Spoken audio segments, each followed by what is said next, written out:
kami dah rancang untuk buat program penghayatan hari wukuf. Siapa yang biasa mengikuti program Syekh Abu Zaki, tahun ni adalah tahun keempat Syekh buat di Masjid UTHM. Tapi jauh sangat kalau tuan-tuan nak pergi. Nak buat macam mana supaya dekat, buat kat masjid. Bincang elok-elok jawatan kuasa, kita kumpul sekejap aja. Daripada waktu duha sampailah dalam pukul 1 ataupun pukul 12 dah habislah bersurat. Untuk apa? Untuk mereka sana berwukuf, kita di sini ambil semangat mereka. Lebih-lebih lagi kalau ada di kalangan sahabat-sahabat kita yang tersenarai sepatutnya pergi haji pada tahun ini, tak apalah, tak dapat berwukuf kat sana, datang berwukuf di sini. Allahu Akbar. Nak ambil ibrah dia, nak ambil semangat mereka. Rancanglah kalau boleh buat. Dan lebih elok, sebab kami mencadangkan apa? Pakaian tema adalah putih. Lelaki digalakkan memakai kain ihram. Kalau kami Masjid Damakasih tu kita buat daripada pagi subuh, semayang subuh tu pakai kain ihram. Kita tengok berapa orang pakai. Semayang subuh, kemudian kuliah subuh bersama dengan Ustaz Zahari. Tajuknya Arafah dan juga Mahsyar. Kita nak kaitkan Arafah, yang ni wukuf di Arafah dan juga keadaan di Mahsyar, iaitu perhimpunan kita nanti. Kemudian semayang sunat duha, habis duha balik. Tak ada makan sebab puasa. Jadi save bajet. Jadi kalau tuan-tuan nak buat pun, teruskan. Kalau Syekh Abu Zaki dia buat petang. Sebab apa? Dia nak samakan waktu. Terpulanglah nak buat macam mana. Yang penting kita ambil ibrah itu. Baik.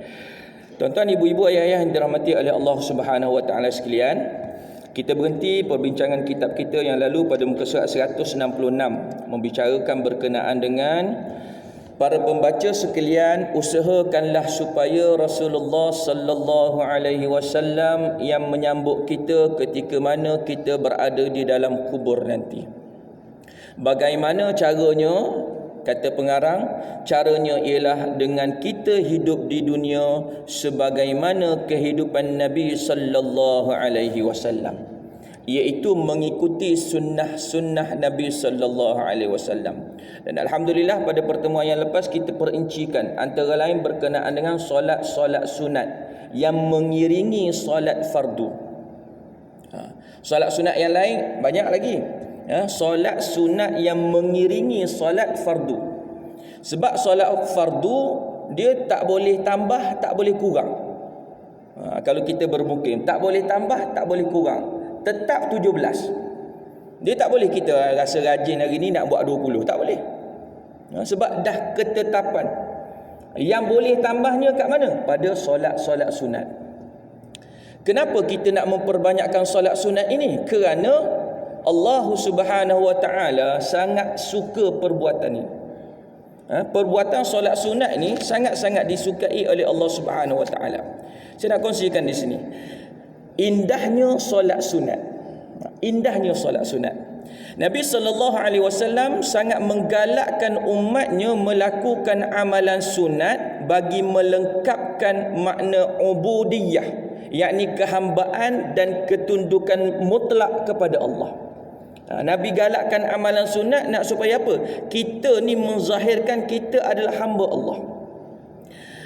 Antara ibadah yang dianjurkan ialah solat sunat ataupun tatawwu', yakni solat tambahan, yakni solat sunat itu. Dari segi bahasa, perkataan tatawwu' bererti melakukan sesuatu ketaatan atau mengerjakan suatu kebaikan atau ibadah tambahan yang tak wajib. Yang kita perincikan 12, kemudian tambah tu adalah yang sunat. Baik. Kenapa solat sunat ini sangat penting? Keutamaan solat sunat disebutkan dalam banyak hadis Nabi. Antaranya ialah daripada Abu Hurairah radhiyallahu an. Dia berkata bahawasanya Nabi sallallahu alaihi wasallam bersabda, sesungguhnya yang pertama kali dihisap amal perbuatan manusia yang berkaitan dengan hak Allah kelak pada hari kiamat adalah solat. Ini kita sentiasa ingat. Amalan yang mula-mula sekali dihisab ataupun dihitung ialah sembahyang.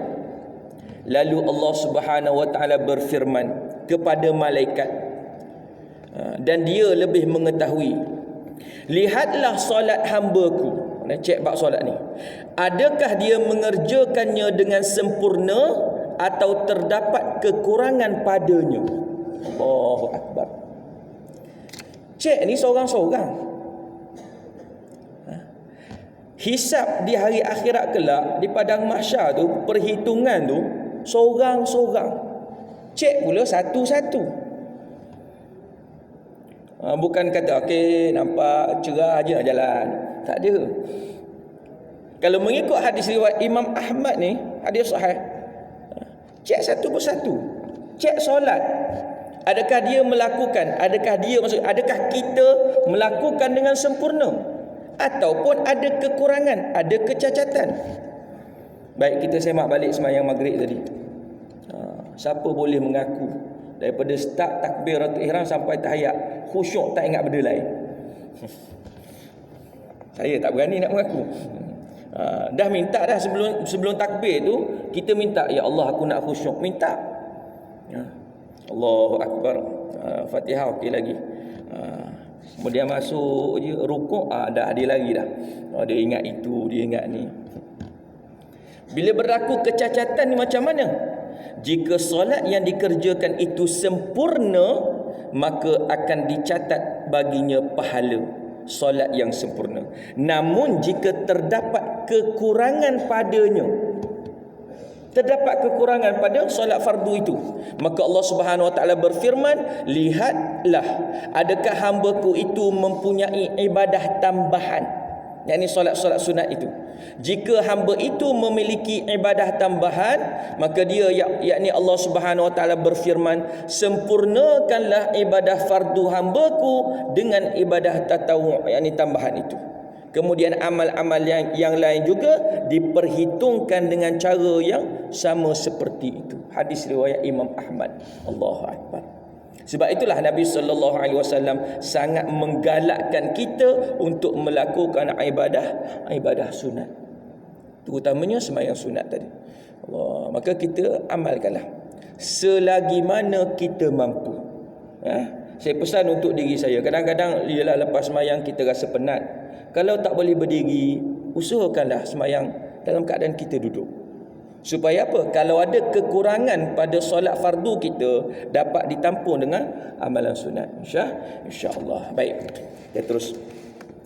Selain itu, perbanyakkanlah selawat ke atas Rasulullah sallallahu alaihi wasallam. Allahumma salli ala Muhammad wa ala ali Muhammad.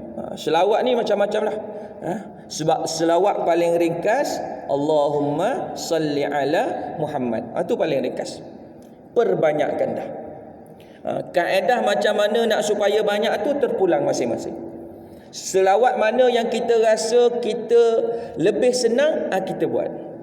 Hari itu musim selawat tafrijiyah, kita ramai-ramai berselawat tafrijiyah. Habis musim dia kita berhenti.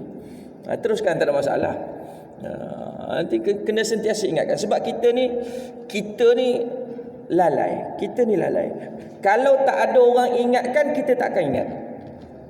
Sebab itu saya lebih suka kalau masuk kereta dan sebagainya, pasanglah qasidah, pasanglah selawat. Supaya apa? Bila kaset tu ataupun MP3 tu berselawat, kita ikut sekali. Ataupun pasanglah iKim. Sebab bila ada kuliah dan sebagainya, sebut nama Nabi tu, kita akan selawat. Tapi kalau dengar lagu, memang tak keluar nama Nabi. Dengar apa-apa lagu pun, kecuali lah nasyid, dengar lagu memang tak keluar nama Nabi, yang menyebabkan kita lupa nak selawat. Tu. Baik, lalu dinyatakan lagi bahawasanya kita mahukan Rasulullah sallallahu alaihi wasallam membantu kita ketika kita menjawab soalan munkar dan nakir. Kita nak supaya Nabi sallallahu alaihi wasallam bantu kita. Kita tidak ingin menjadi sebagaimana kisah yang diceritakan sebelum ini, yakni tidak beruntung dan tidak mendapat syafaat daripada Nabi kita Muhammad sallallahu alaihi wasallam, dan lebih bahaya lagi apabila kita diazab kelak, yakni di dalam kubur. Allahu akbar. Sebab itulah kita kena usaha sebaik mungkin untuk mendapat syafaat daripada Nabi sallallahu alaihi wasallam. Antara lain ketika mana azan tu. Ketika mana azan tu sering kali diingatkan. Iaitu selepas daripada lafaz asyhadu anna Muhammadar Rasulullah, kat situ ada doa. Kat situ ada doa. Kita jawab azan satu, itu jawab azan. Doa untuk kita dapat syafaat. Selepas daripada asyhadu anna Muhammadar Rasulullah, kita pun sebut wa asyhadu an la ilaha illallah wa asyhadu anna Muhammadan abduhu wa rasuluh raditu billahi rabba wa bi Muhammadin nabiyyan wa rasulah wa bil islami dinah. Itu antara yang disebutkan dalam hadis. Bila diingatkan kita pun nanti Syah nanti buat. Esok lupa pula tak apa. Bila kita ingat kita buat. Begitu juga orang yang mendapat syafaat Nabi sallallahu alaihi wasallam ni macam mana? Orang yang selepas daripada azan. Selepas daripada azan, sebelum daripada baca doa azan, di situ ada selawat. Saya ulang sekali lagi. Walaupun tuan-tuan dah amalkan, cuma kadang-kadang kita terlupa. Lepas daripada azan yang terakhir, la ilaha illallah, kita pun jawab azan, la ilaha illallah ataupun la ilaha illallah Muhammadur Rasulullah. Kemudian selawat dahulu. Jangan terus Allahumma rabb hazihi da'wati tammah. Selawat dulu. Selawat yang mana? Paling ringkas. Allahumma salli ala Muhammad wa ala ali Muhammad. Barulah Allahumma rabb hazihi da'wati tammah. Allah Ustaz, sikit-sikit je. Sikit-sikit inilah kadang-kadang yang akan dapat memberi syafaat kepada kita insya-Allah. Baik. Sementara daripada Sabit Al-Bannani diriwayatkan bahawa dia pernah berada di kubur. Ni cerita dia. Seraya berbicara pada dirinya sendiri. Duduk kat kubur, cakap, bermonolog, bahasa sekarang. Tiba-tiba ada suara menyeru, wahai Thabit, jika engkau melihat mereka dalam keadaan berdiam diri, ketahuilah ramai antara mereka yang berduka cita. Lalu Thabit berkata, aku menoleh tetapi aku tidak melihat seorang pun. Ialah duduk seorang diri. Sekiranya kamu melihat dengan sebenar-benarnya, wahai Thabit, kamu akan mendapati bahawa orang yang di dalam kubur itu sedang berduka cita. Yang mana? Yang tak gunakan kesempatan hidup atas dunia ni untuk mencari kebaikan, untuk melakukan amalan yang menyebabkan mereka selamat dalam kubur. Jadi dalam kubur nanti dalam keadaan berduka cita, diazab dan sebagainya. Begitu banyak kisah sebegini yang dinukilkan oleh Imam As-Suyuti dalam kitab Ziarah ke Alam Barzah. Dalam kitab Ziarah ke Alam Barzah ada satu kitab lagi. Imam As-Suyuti cerita banyak kisah-kisah seperti ini. Tandanya apa kata pengarang? Tandanya ialah mereka kerap menziarahi tanah perkuburan. Ni yang kita nak ambil iktibar supaya kita dapat amalkan. Kita bertanya balik, mengapa kita tidak pula mengalami kisah-kisah sedemikian? Dalam kitab tu banyak, kitab Ziarah ke Alam Kubur ni banyak cerita-cerita berkenaan dengan orang bercakap sendiri-sendiri, tiba-tiba dengar suara. Banyak kisah-kisah tu. Tapi kenapa kita pula tak dengar? Jawapannya ialah kerana kita jarang, bahkan ada yang langsung tidak menziarahi tanah perkuburan. Itu jawapan mudah dia bagi. Sebab apa kita tak dengar? Kita hanya dengar daripada kitab, kita hanya dengar daripada kuliah, ceramah dan sebagainya. Sebab kita jarang pergi. Ataupun pergi juga bila raya. Tapi pergi tu pergi ramai-ramai. Pergi dalam keadaan sekejap saja. Habis 3 kul balik. Yasin pun tak sempat habis kadang-kadang. Sebab apa? Nak raya ni. Lalu dinyatakan di sini bahawasanya, cuba para pembaca sekalian. Pembaca tu termasuk saya dan tuan-tuan, walaupun tuan-tuan hanya mendengar. Cuba para pembaca sekalian hampiri tanah kubur dan tanyalah pada penggali kubur. Ni. Kat sini mana penggali kubur? Tak ada. Guna ni. Apa tu orang panggil apa? JCB. Orang Kelantan panggil kereta nyodok. Allahu Akbar. Tanya penggali kubur, atau tanyalah pada orang yang rumah kediamannya berhampiran dengan tanah perkuburan. Nescaya kita akan dapat dengar daripada mereka kisah yang pelik-pelik. Kadang-kadang kita pergi ziarah, rumah dia dekat kubur, kita ziarah. Masa ziarah tu tak ada apa. Tapi di waktu kesunyian malam, dalam keadaan sunyi, ada dia bunyi-bunyian tu. Nak tahu, bermalamlah rumah mereka yang rumahnya dekat dengan kubur. Jadi nak buat macam mana? Kalau nak tahu lebih lanjut, cari penggali kubur. Program awal Muharram ataupun Maulidur Rasul, tak payah cerita pasal Nabi, cerita pasal kubur, cerita dari kubur. Biar penggali kubur yang cerita. Kita dengar, sebab kita tak pernah dengar kisah-kisah seperti itu dari orang yang mengalaminya sendiri.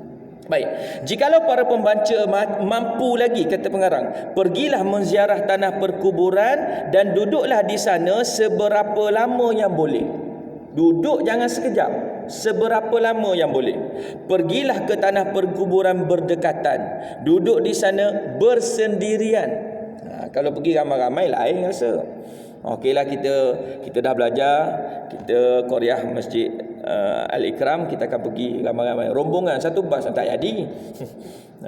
Kita pergi bersendirian. Ambillah seberapa lama masa yang boleh, sama ada waktu pagi, dari pagi hingga petang, atau dari pagi hingga ke malam. Lama tu.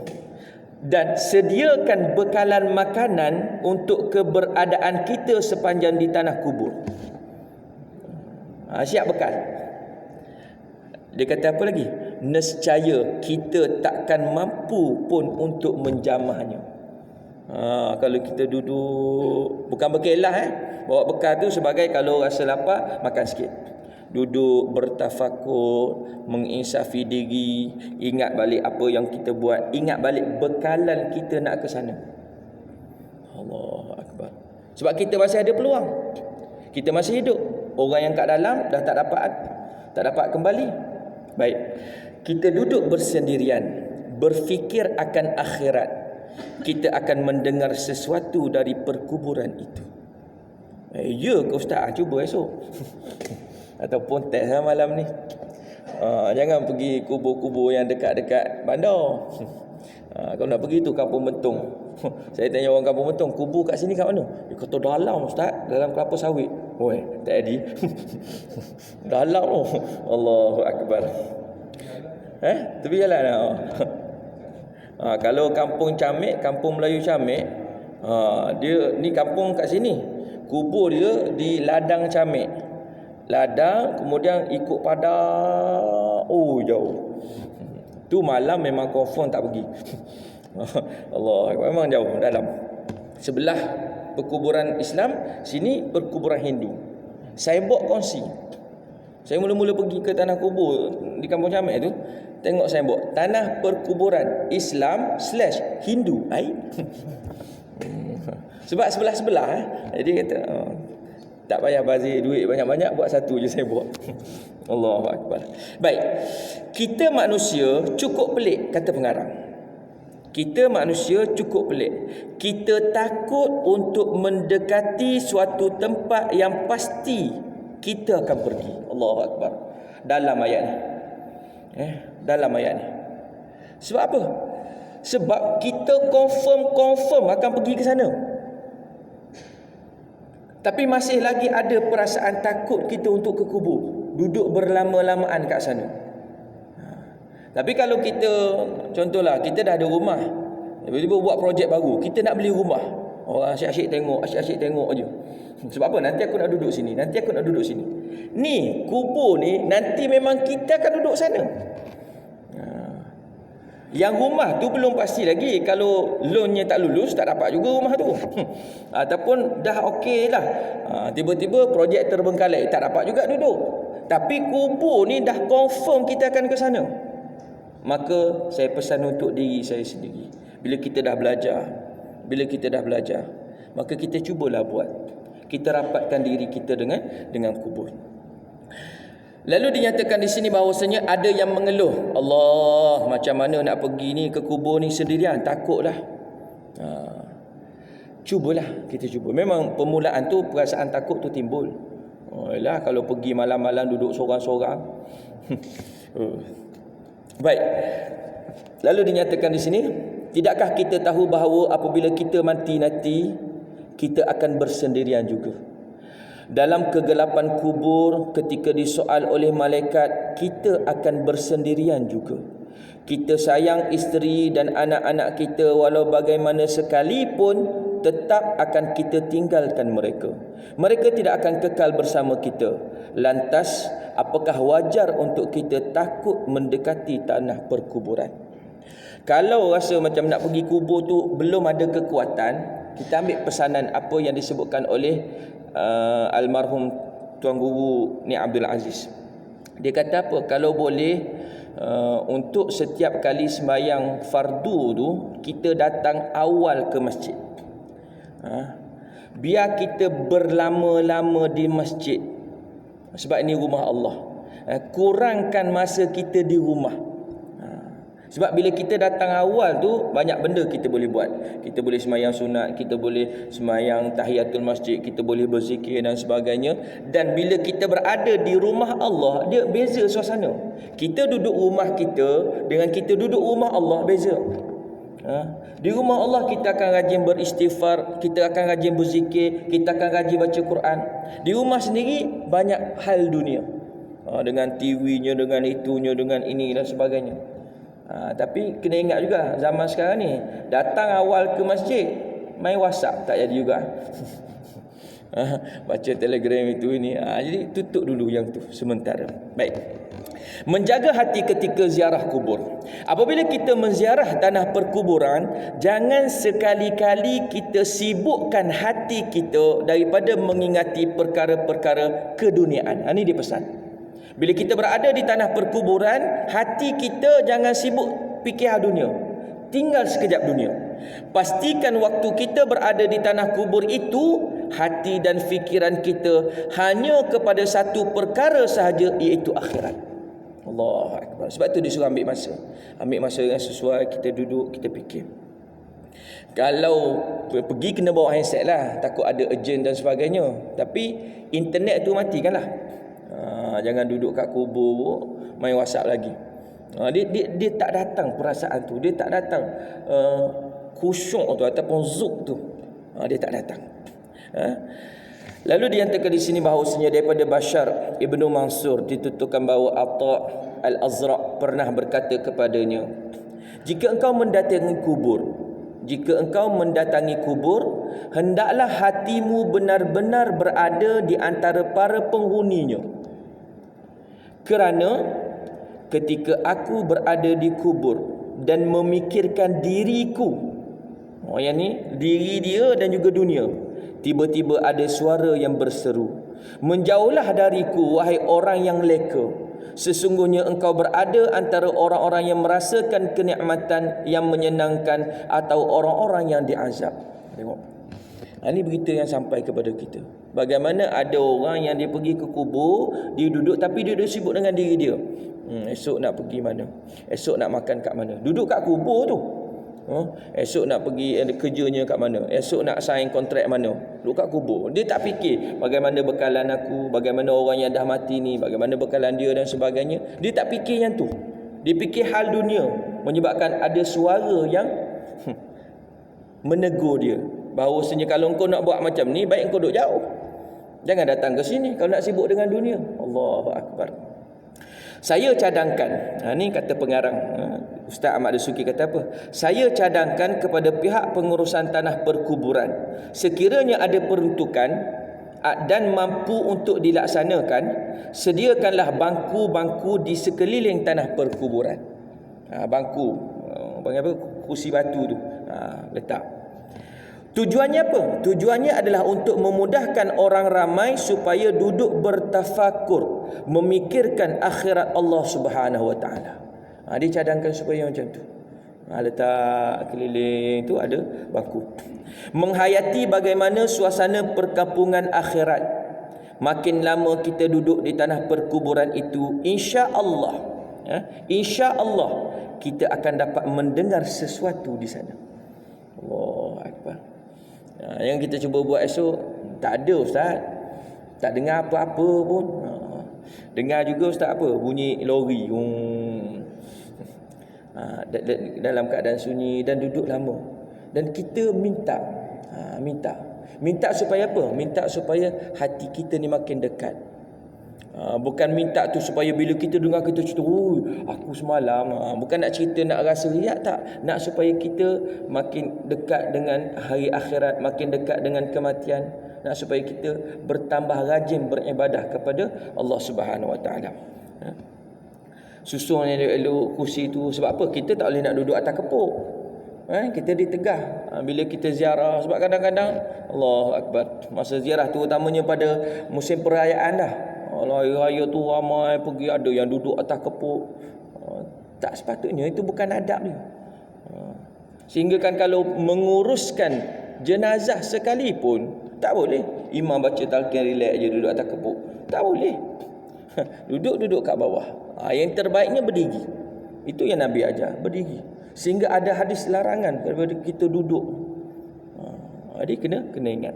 Masjid yang damai terakhir. Pernah satu ketika saya dijemput untuk berceramah di suatu masjid di Pulau Pinang. Ini pengalaman Ustaz Ahmad Dusuki.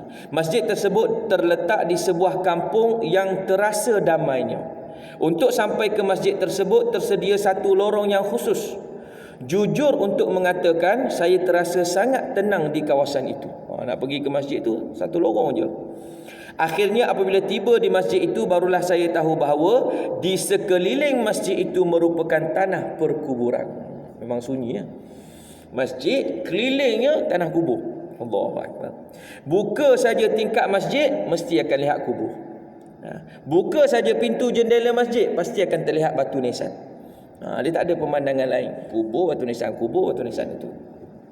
Rupa-rupanya masjid itu tidak digunakan untuk solat-solat fardu, disebut sini, tetapi digunakan hanya untuk solat jenazah dan terus dikuburkan di situ orang yang meninggal dunia.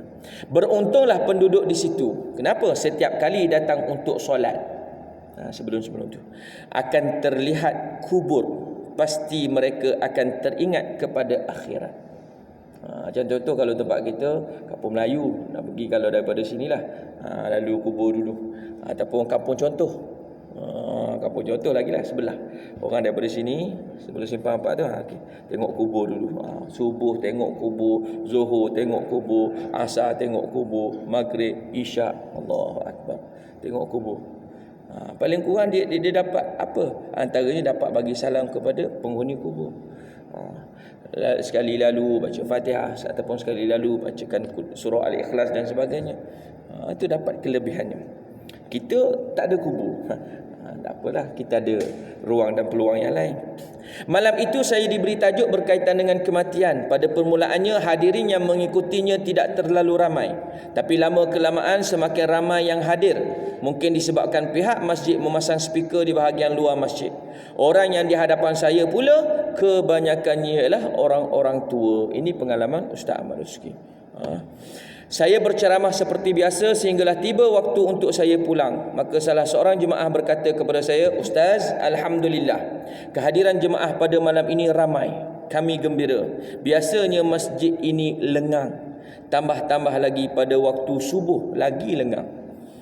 Sebab semua tak berani datang awal untuk buka lampu, pasang kaset mengaji Quran kerana takut. Betul memang. Kalau ingat dulu-dulu masa kecil, takut nak pergi kubur ni. Mak-mak pula biasa ngusik, pergi kubur ada hantu. Dia saja tak nak suai kita pergi. Budak-budak kecil suka merayau. Balik petang, balik sekolah, dekat maghrib balik. Gimana? Masuk hutan, lastik burung, itu ini dan sebagainya. Dia pesan, pergilah kubur ada hantu. Kita pun tak berani. Sampai ke besar tak berani. Setelah bila dah belajar, makin alhamdulillah kita makin faham. Baik, menangisi orang mati. Sikit kita ambil. Siwar ibnu Mus'ab Al-Hamdani menuturkan riwayat daripada ayahnya. Dikatakan bahawa ada dua orang yang bersaudara menjadi jirannya. Suatu ketika masing-masing daripada keduanya saling merasakan kesedihan yang belum terlihat sebelumnya. Kemudian yang tertua, yakni dua beradik tadi, yang tertua, yang abang pergi ke Asfahan. Sementara yang terkecil, adik dia, meninggal. Setelah itu, yang abang ini pulang ke kuburnya, yakni pulang ke kubur adik dia selepas 7 bulan. Bila dia pergi ke Asfahan, adik dia meninggal. Selepas 7 bulan dia balik ke tempat dia, pergi ziarah kubur adik dia. Suatu hari terdengar suara dari dalam kubur yang mengungkapkan suatu syair. Wahai orang yang menangis orang lain, dirimu sendiri diperbaiki. Boleh jadi yang menangisi akan menempuh jalan yang ditangisi. Itu syair keluar daripada kubur. Dia menceritakan lebih lanjut, lalu dia menoleh ke belakangnya tetapi tidak menemukan seorang pun selain dirinya. Iyalah, dia pergi seorang-seorang, tak ada orang lain. Seketika itu juga bulu romanya berdiri dan merasakan panas dingin. Ini juga pengalaman yang akan kita tempuh kalau perkara ini berlaku pada kita. Duduk berzikir, bertafakur di tanah kubur, tiba-tiba dengar suara. Tengok kiri kanan tak ada. Handset pun tak berbunyi. Suara daripada mana? Tu tak. Jangan takut. Jangan takut, sebab itu suara daripada kubur. Allahu Akbar. Dan rezeki kita lah tu. Kalau kita mengalami keadaan seperti itu adalah rezeki kita. Tak semua orang boleh dapat. Maka kita jangan takut. Ustaz, nanti bulu roma berdiri bulu roma tu biasa. Tidak lama kemudian dia meninggal dunia dan dikuburkan di samping saudaranya. Ini yang berlaku kepada dua beradik ini. Jangan kita menangisi akan orang yang sudah mati, kata pengarang. Seharusnya kita menangisi untuk diri kita sendiri. Kita perlu perbaiki diri kita ke arah yang lebih baik lagi. Sebab apa? Antara lain, kita sangat-sangat digalakkan ziarah kubur ataupun kubur orang-orang yang alim. Itu antara yang kita digalakkan ziarah. Kalau ada kawasan kampung kita dan sebagainya kubur orang alim, kita digalakkan ziarah. Bukan nak ambil orang panggil, ambil berkat minta tak adalah. Cuma untuk apa? Untuk bila kita berada tu, kita bermonolog, berdialog ataupun bercakap, kata untungnya dia, kita tahu sejarah kehidupan dia. Dia kehidupannya macam ni, kita macam mana keadaan. Kalau kita menangis pun menangis untuk diri kita. Sebab apa? Sebab kita nanti masuk ke sana, adakah bekalan kita sama macam dia? Kalau tak cukup lagi, maka kita tambahkan amalan kita, insya-Allah. Itulah sedikit sebanyak yang dapat dikongsikan bersama pada malam ini. Moga-moga ada kebaikan untuk saya yang bercakap dan ada kebaikan untuk kita semua yang mendengar. Yang baik datangnya daripada Allah Subhanahu Wa Taala, buruk dan lemah itu datangnya daripada kelemahan kita semua. Hakikatnya semua ilmu itu milik Allah Subhanahu Wa Taala. A'udzubillahi minasyaitonirrajim. Bismillahirrahmanirrahim. Alhamdulillahirabbil alamin, wassalatu wassalamu ala asyrafil anbiya'i wal mursalin sayyidina Muhammadin wa ala alihi wa sahbihi ajma'in. اللهم انفعنا بما علمتنا وعلمنا بما ينفعنا وزدنا علما. اللهم ارزقنا علما نافعا ورزقا واسعا وعملا صالحا متقبلا. سبحانك اللهم وبحمدك نشهد أن لا إله إلا أنت نستغفرك ونتوب إليك. وصلى الله على سيدنا محمد وعلى آله وصحبه وسلم والحمد لله رب العالمين. تقبل الله منكم.